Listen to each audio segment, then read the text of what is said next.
Asan'ny apôstôly toko fa 4. Niasitra ny Felixa i Paoly. Asan'ny apôstôly toko fa 4, andininy voalohany hatramin'ny fa 2. Ary rehefa afaka adimina dia nidina Ananiasy mpisorona be mba amin'ny olona sasany sy Tertilo mpandahateny anankiray izay nanambara tamin'ny mpanapaka ny ampangany ani Paoly. Ary rehefa nantsoina izy dia niampangazy Tertilo ka nanao hoe: ianao no ahazoana fiadanana lehibe ary ny fitondranao efa nampandry tsara ity firenena ity. Koa raisinay amin'ny fankasitrahana mandrakariva ny tontolo eny zany ry Feliksa tsara indrindro. Fa mba tsy hanahirana anao ela loatra aho, trarantitra ianao, enoy kely amin'ny faharetana izahay. Fa io lehilahy io dia hitanay fa tena ratsy fanahy sady mpampikomy ny jiosy rehetra eny tontolo eny, ary izy no taridalan'ilay antoko atao hoe Nazarena. Izy io koa nitady handoto ny tempoly dia nosamborina izy, ary rehefa manadina azy ianao dia ho fantatrao marina izay rehetra iampanganay azy. Ary ny jiosy io dia nanaiky sy nilaza fa izany no izy. Ary rehefa nitondroiny mpanapaka hiteny Paoly dia namalika nanao hoe: fantatro fa ianao dia efa mpitsara ela tamin'ity firenena ity, ka dia faly aho handahateny hanala tsiny ny tenako.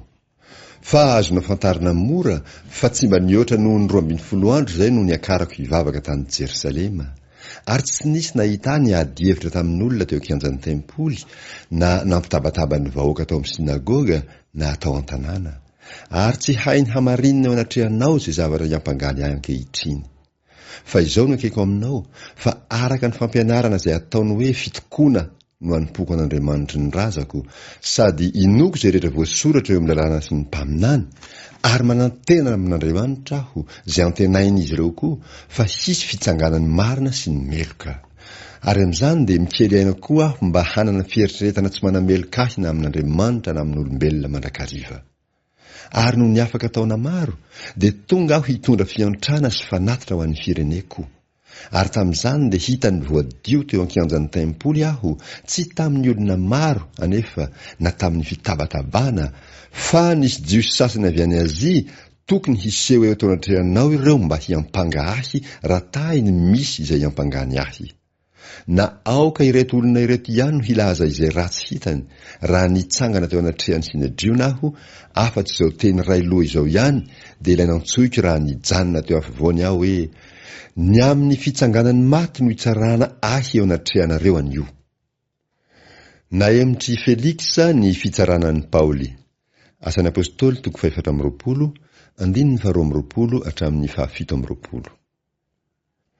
Ary satria fantatry Feliksa tsaratsara kokoa ny amin'izany fampianarana izany, dia nampandeha azy rehetra izy aloha ka nanao hoe: rehefa tafidina aty Lisia Feharivo no ho fitorako tsara ny raharahanareo.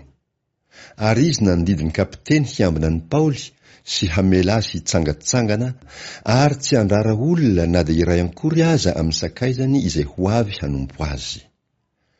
Ary rehefa afaka andro vitsivitsy dia tonga Feliksa sy Drosila vadiny, vehivavy jiosy, dia nampaka ny Paoly izy ka niaino azy nitory ny finoana ny Kristy Jesosy.